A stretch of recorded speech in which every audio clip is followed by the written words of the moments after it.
Welcome again, modelers.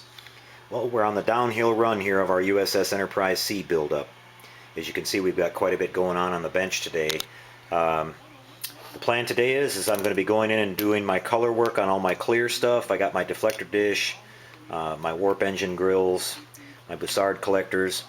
I'm going to go in and do the final paint work on the engine nacelles. I've got to do the black primer on the inside here and then coat this with some white. And basically my saucer halves are finished up here.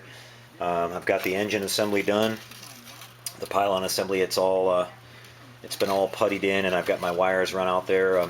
This was a pretty thin piece, just in case you're thinking about lighting this one. This one's an awful thin piece. I had to take my Dremel tool and cut a little trench here on the back side of these two halves and run this real small diameter magnet wire through there to get power from my warp engine. So just a little tip there for you.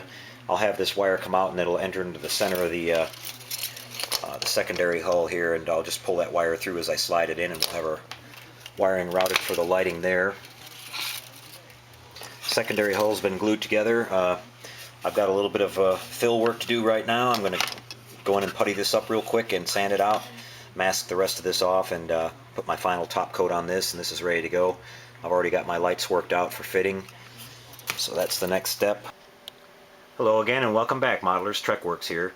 Well, we spent the weekend finishing up our USS Enterprise NCC 1701C, and we've got it pretty much done now. I'm about 95% done with it. I thought I'd give you guys a look at it. I've got to come back and do some really small paint detailing here. I've got some little pinstripes that need to go on my nacelles here, but besides that, pretty much paint work is about 99% done there. So I wound up using about I think about 12 LEDs in this. I've got 3 up front, a couple more in the secondary hull, and 4 total in the nacelles there in the back, and 1 small one here behind the impulse deck there, if you can see that lit up. So yeah, not too many LEDs. I liked the 10 millimeter LEDs. Really worked out nicely. That turned out to be a nice thing. I think I would have had to use quite a few more bulbs to get that whole saucer lit up like it is. So pretty happy with that. I went ahead and added these little navigation lights as well up on the top, and I have got separate switches here. I can shut off the warp engines and the hull lighting separately. So just had some fun with that, adding that on there. So that's it. Let me give you guys a quick little night shot of this thing while we're here.